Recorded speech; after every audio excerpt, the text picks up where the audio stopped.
బాగున్నారా అని బాగున్నానండి. సో నా చెయ్యి ఫ్రాక్చర్ అని తెలుసు మీ అందరికీ. సో ఒక్క చేత్తో చేయాలంటే చాలా ఇబ్బందిగా ఉంది. సో నేను ఎక్కువ కదపలేను. సో నేను నూనె వేసేసుకున్నాను బాండీలో. మినపప్పు, శనగపప్పు, అలాగే ఆవాలు, జీలకర్ర, ఎండుమిరపకాయలు, పల్లీలు, అలాగే పచ్చిమిరపకాయలు వేసేసుకున్నాను. సో వేసేసుకుని పసుపు కూడా వేసేస్తాను. కానీ ఒక చేత్తో వేయడం కష్టం. నేను కుడి చేత్తో కూడా కెమెరా పట్టుకోలేను, ఫోన్ పట్టుకోలేను. సో ఒక్కసారి బెండకాయ ఫ్రై చేస్తున్నానండి. చాలా సింపుల్గా చేసుకునే బెండకాయ ఫ్రై. అన్నీ ఉండాలని రూల్ లేదు, చక్కగా డీప్ ఫ్రై చేసేసుకోవచ్చు. చూసారు కదా, నేను పచ్చిమిరపకాయలు వేసేసాను, ఎండుమిరపకాయలు వేసాను, పల్లీలు ఎక్కువ వేసుకున్నాను, మినపప్పు, శనగపప్పు ఇవన్నీ కామన్ కదా. పోపు వేయించేసుకున్నాను. ఇప్పుడు నేను ఏం చేస్తానంటే పసుపు వేస్తాను. పసుపు వేసేసాక నేను బెండకాయ ముక్కలు, కరివేపాకు వేసి మీకు చూపిస్తాను. ఒక చేత్తో నేను అన్ని ఎడం చేత్తోనే చేస్తాను. అసలు కదపడానికి కూడా రావటం లేదు, చాలా ఇబ్బందిగా ఉంది. సో ఇలాగే అంటాను, మీరు దీన్ని బట్టి అర్థం చేసేసుకోండి, ఓకేనా. సో నేను అన్నీ వేసాక మళ్ళీ మీకు చూపిస్తాను.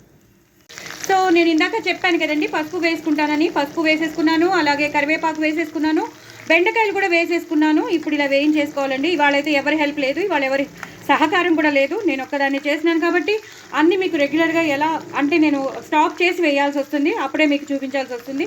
సో ఒక్కసారి ఇలా వేయించేసుకోవాలండి. కుడి చేత్తో నాకు వేయించడం రాదు, అసలు పని చేయట్లేదు. సో జస్ట్ ఓన్లీ నేను స్పూన్ కలుపుతాను, మీరు మాత్రం చక్కగా ఇలాగా ఫ్రై చేసేసుకోవాలి. నేను మళ్ళీ కెమెరా పెట్టేశాక నేను మళ్ళీ బాగా కలుపుతాను అనమాట. బట్ ఆల్సో మీకు అందరికీ నేను రెగ్యులర్గా కన్సిస్టెన్సీ ఉండాలి కదా, వీడియోస్ పంపించాలి మీ అందరికీ అని చెప్పి నేను పంపిస్తున్నాను. సో నేనైతే రైట్ హ్యాండ్ ఏదైతే ఫ్రాక్చర్ అయిందో అది నేను అస్సలు యూజ్ చేయలేకపోతున్నాను కాబట్టి సో ఇప్పుడు బాగా వేయించేసుకోవాలండి. ఈ టైంలో మీరు ఒకసారి వేయించేసుకుని 2-3 విడతల తర్వాత మీకు అవి బాగా మంచిగా అయిపోతాయి. ఈ బెండకాయల్ని నేను కడిగి పెట్టేసుకున్నానండి. ఒక రోజు ముందు కడిగి పెట్టేసుకుంటే మనకి బాగా క్రిస్పీగా వస్తాయి, జిగురు ఉండవు, హ్యాపీగా వేగిపోతాయి అనమాట. అదే కడగకుండా ఉన్నామనుకోండి జిగురు వచ్చేస్తాయి. బెండకాయలంతా జిగురు వచ్చేస్తుంది, ఫ్రై కూడా జిగురు వచ్చేస్తుంది, కూర చేసుకోవాలంటే కూర కూడా జిగురు వచ్చేస్తుంది. అలా కాకుండా మనం తెచ్చుకున్న రోజే మనం కడిగి పెట్టేసుకుని నెక్స్ట్ డే చేసుకుంటే మనకి క్రిస్పీగా వస్తాయన్నమాట. సో అదనమాట. నేను 2-3 విడతల తర్వాత ఇవి బాగా వేగిపోతాయి. పసుపులోని పోపులోని వేగిపోయాక అప్పుడు మనం ఉప్పు, కారం, కొంచెం జీలకర్ర, ధనియాల పొడి అది వేసేసి శనగపిండి పెట్టేద్దాం.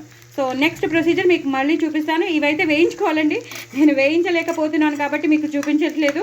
ఇలాగా వేయించుకోవాలన్నమాట. నేను జస్ట్ ఇలాగే అంటాను. నేను కెమెరా పెట్టేశాక, ఫోన్ పెట్టేశాక మళ్ళీ ఎడం చేత్తో నేను కలిపి నేను మీకు చూపిస్తాను. సో నెక్స్ట్ ప్రొసీజర్ 2-3 విడతల తర్వాత ఇవి బాగా వేగిపోయాక మీకు మళ్ళీ చూపిస్తాను. మూత పెట్టకూడదండి బెండకాయలకి. ఎప్పుడు మూత పెడితే ఏమవుతుందంటే జిగురు వచ్చేస్తాయి. ఆఫ్కోర్స్ మనం ఆరబెట్టుకుని చేసుకున్నా సరే మూత అయితే బెండకాయకి పెట్టకూడదు. సో మూత పెట్టకుండా ఇలా ఫ్రై చేసేసుకోవాలి. నేను అందుకే ఎండుమిరపకాయలు కూడా తుంచడానికి రాలేదని యాస్టీస్గా వేసేసాను.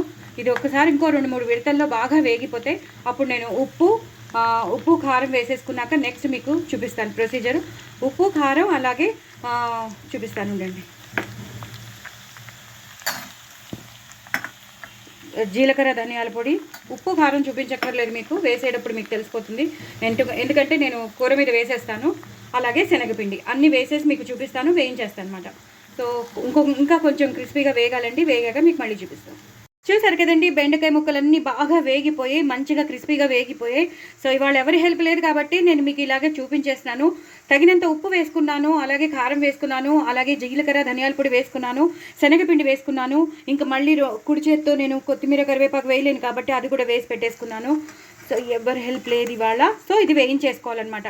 సో మీకు చూపించేశాను కాబట్టి ఇప్పుడు వేయించుకున్నాక మీకు చూపిస్తాను. అయిపోయిందండి, మొత్తం కూర అంతా అయిపోయినట్టే. జస్ట్ కలిపేశాక మీకు చూపిస్తాను. అది యాక్చువల్లీ అయితే మామూలుగా అయితే వేసి మీకు చూపించేదాన్ని. సో ఒక్కటే హ్యాండ్ ఉంది కాబట్టి ఇటు కెమెరా తీయాలి ప్లస్ చేయాలి కాబట్టి నేను ఇదంతా వేయించేశాక ఒకటేసారి ఇవి కూడా వేసేసాను. కొత్తిమీర, కరివేపాకు కూడా వేసేసాను కాబట్టి ఒకసారి ఫ్రై చేశాక మీకు లాస్ట్ క్లైమాక్స్ ఎలా ఉందో మీకు చూపిస్తాను. అయిపోయిందండి ఫ్రై. చక్కగా నేను శనగపిండి కూడా వేసేసాను. ఇందాక నేను వేసిన ఉప్పు, కారం కానీ జీలకర్ర, ధనియాల పొడి అన్నీ వేసేసాను కాబట్టి కలిపేశాను. అలాగే కొత్తిమీర, కరివేపాకు కూడా కలిపేశాను. మళ్ళీ ఇంకోసారి గార్నిష్ చేసుకున్నాను. సో మీకు చూపిద్దామని ఇలా ఉంచేసాను. శనగపిండికి ఎందుకు వేస్తామంటే చక్కగా కమ్మగా ఉంటుంది, చాలా ఫ్రై కూడా చాలా చాలా బాగుంటుంది అనమాట. సో ఎప్పుడు రొటీన్గా చేసుకోకుండా ఇలా డిఫరెంట్గా చక్కగా పల్లీలు అన్నీ వేసుకుని పోపు వేసుకుని మనం డిటో మనం ఫంక్షన్స్లో ఎలా తింటామో అలాగే తినచ్చు. అవి డీప్ ఫ్రై అవుతుంది. ఇది డీప్ ఫ్రై కాకుండా ఆరోగ్యంగా, హెల్తీగా, చాలా టేస్టీగా ఉంటుంది. శనగపిండి మాత్రం వేసుకోవడం అస్సలు మర్చిపోద్దు. తగినంత అన్నీ వేసుకుని చేసుకుంటే సూపర్ ఉంటుంది. నా ఛానల్ మాత్రం సబ్స్క్రైబ్ చేసుకోవడం అసలు మర్చిపోద్దు. ఇంత టేస్టీ అయిన ఫ్రై అస్సలు వదులుకోవద్దు. బాయ్ అండి.